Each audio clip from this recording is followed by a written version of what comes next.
Hello, my name's Rhiannon, I'm 19 and I had my stroke last summer.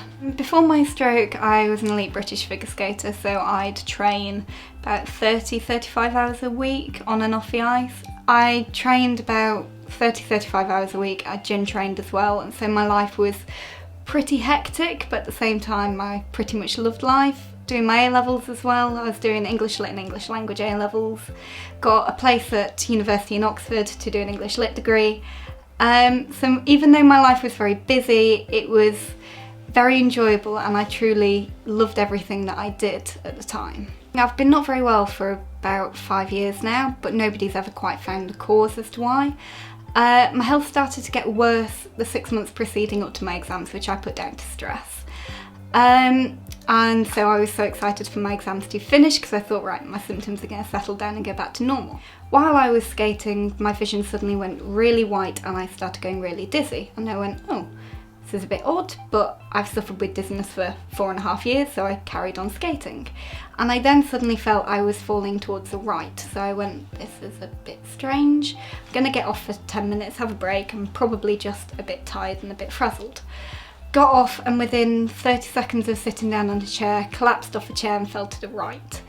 I couldn't move my right arm, half of my face dropped on the right side and I couldn't move my arms, I couldn't move my legs, and I was literally laid on the floor.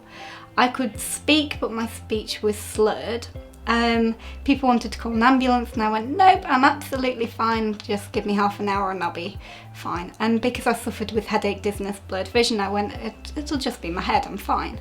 We caught the bus and went to A&E. I walked in and said, I think I've just had a stroke. And they looked at me and I went, no, I'm not joking, I think I've just had a stroke. So they did a CT scan and they came back and said, it looks like you've had a TIA. And I went, TIA, and he went, oh, it's a mini stroke, and I went, oh, so I'm not crazy? And he went, yeah, but you're under 45, so there's nothing we can do, so just go home and see a GP.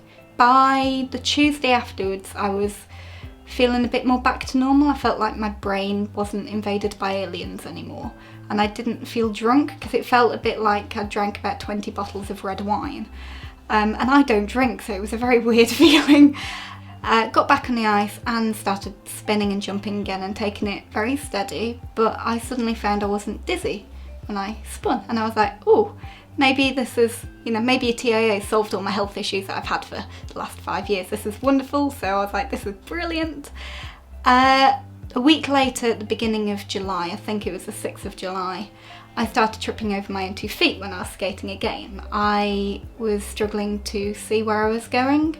I went into a jump and crashed into a barrier, and my coach was like, what on earth is going on? I went, oh, I can't see the barrier. I can't judge how far away they are. And he went, get off the ice. And I went, why? And he went, because you're not well. On the 11th of July, when I was in my flat on my own, I'd got splitting headache. I felt like somebody was stabbing me in the head. And I was like, right, come on, we need to try and get some sleep. So I was doing everything. And then at about 1 o'clock in the morning, I lost all vision in my left eye and couldn't see anything. Turned the light on and my left eye was just black. My mum picked me up from York railway station, took me straight through to York A&E. And they looked at me and went, there's nothing physically wrong with you. I think it's just psychological. And I went, I can't string a sentence together. I can't walk properly. And I could walk, but my walking was really slow. I went from somebody who'd run 10 miles to somebody that literally walked like I was 90. So I went home and I literally slept for about 3 weeks, didn't leave the house, nothing. And I saw a neurologist at Leeds at the end of July who did an MRI scan and diagnosed me with having had a stroke, but they're not sure if I had 3 because of the 3 instances and they're all in the same area. What they also found is that I got about 10 or 15 tiny dots, which I think were TIAs preceding it. So they guessed that I'd had between 10 and 15 TIAs and either 1 or 3 strokes. To start off with, there was absolutely nothing because I got no advice from any doctors. It was just, you've had a stroke, but that's pretty much it. Because you're very young, all of the advice that you get is for older people. So I looked things up online and they didn't apply because they were all for people that were either overweight and unfit or inactive old, smoked, and I was like, I don't do any of that whatsoever, so why have I had a stroke? And the main thing was, why have I had my stroke? And the doctors, I saw a stroke consultant a couple of months after my stroke who said, unless you've got any physical issues, which my only physical issues were in my hands and my grip strength, there's nothing we can do for cognitive issues. You'll just have to learn to live with it and learn to get on with the deficit and get used to it. And I went, no, I'm not just gonna learn to accept this, I'm gonna get back. And one of the people in the writing group who I've known for a long time said, I go to a weekly writing group. It's a creative writing group, so we do exercises, we do all sorts. She went, it's only in York, why don't you come? She went, even if you sit and drink tea for the first couple of weeks, it'll get you thinking again. And I think if I hadn't have done that, I would be so much further behind, because that got me thinking again, it got me writing again. And after about 4 weeks, I started writing short stories and I started writing extracts and things like that. And it was 99% ramble, but it still got my brain thinking. And I felt very on my own because I had no help from any doctors whatsoever. Everybody said there's nothing you can do. But people on the Different Strokes Facebook page kept offering advice, and it was through them that I put a comment on about I can't read at the moment. I've gone from reading 1 or 2 books a week to I can't read a children's book. What can I do? Because I'm not living the rest of my life not being able to read. I wanted a PhD in English Lit. That's not an option. And I got something like 140 comments in 2 hours with suggestions and all sorts. And what I found is if I read a book and listen to Audible at the same time, my brain can manage to actually understand and comprehend things. So I started that with children's books, and then I've progressed on to young adult books, and I'm now just starting to read adult books and going with quite easy reading, but managing to actually read again, which I really questioned if I was ever going to be able to do again.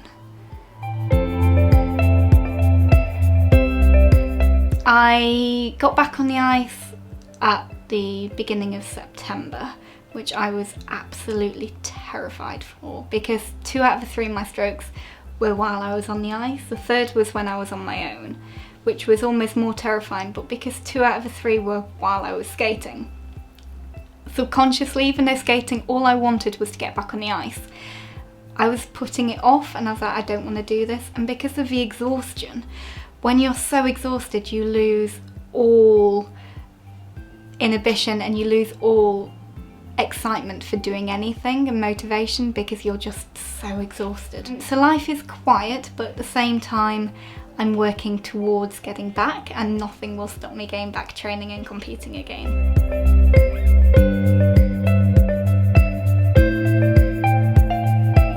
So I came across Different Strokes because after I saw the neurologist and I got the diagnosis for my stroke, he ran all of the basic tests on my heart functions to make sure I didn't have a heart defect, and your blood pressure, all things like that, and they all came back negative.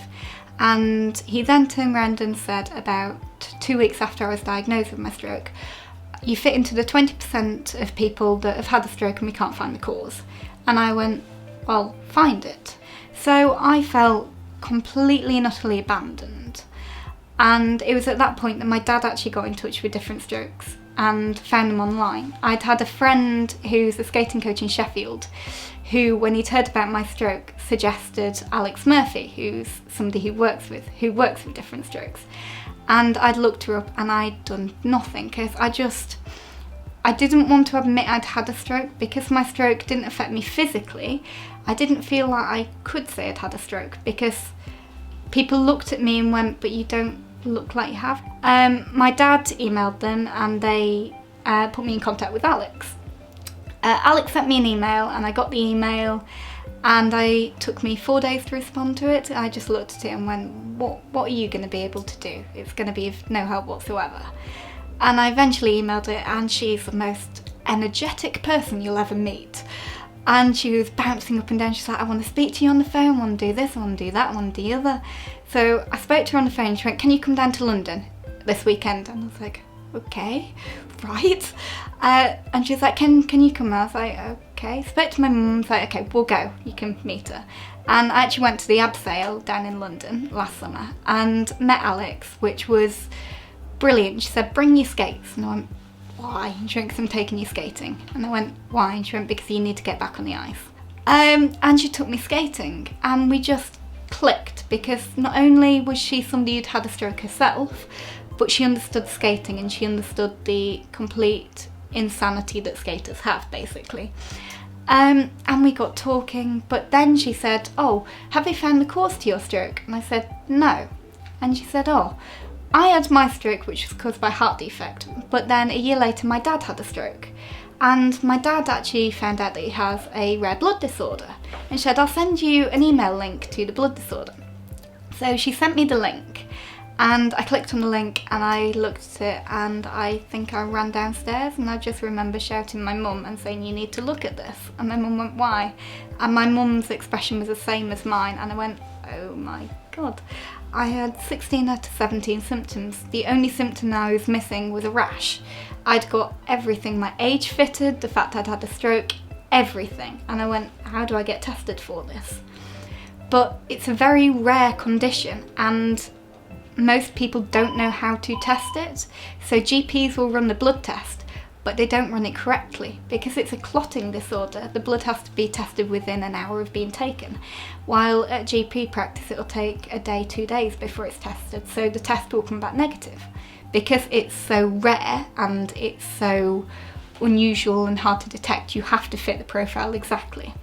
He said, so actually your stroke is the best thing that could have happened to you, because you're at the right age to recover from it, but equally without it you would never get the treatment, and your life's gonna pretty much be over in the next 5-10 years. And I went, okay, great. So they did the test results, which actually came back negative, and they found that I'm seronegative, which means I have the condition but I don't get a positive test result. And I said, well, how can you treat me for it? And he said, because we can test for 2 antibodies, and there could be as many as 200 antibodies, and we don't have a technology to treat it yet. And I went, well, how rare is this condition? He went, it affects about 0.01% of the population. And I went, oh, typical of me, isn't it? You know, it has to be me that does it. And he went, but we put you on this medication and you will be on it for life, but it will cure your issues and you will be able to manage them. And I went, great, that's fine.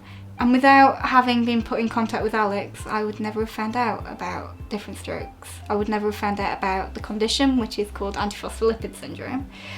And the chances of me being alive in 5 years would be virtually non-existent. As well as that, different strokes have a Facebook group, which is full of, I think there's about 5,000 people on it who've all had a stroke or know somebody who has. And you have people that put comments on at 4 o'clock in the morning going, you know, part of the Insomniac Club, this, that and the other, and you never feel alone.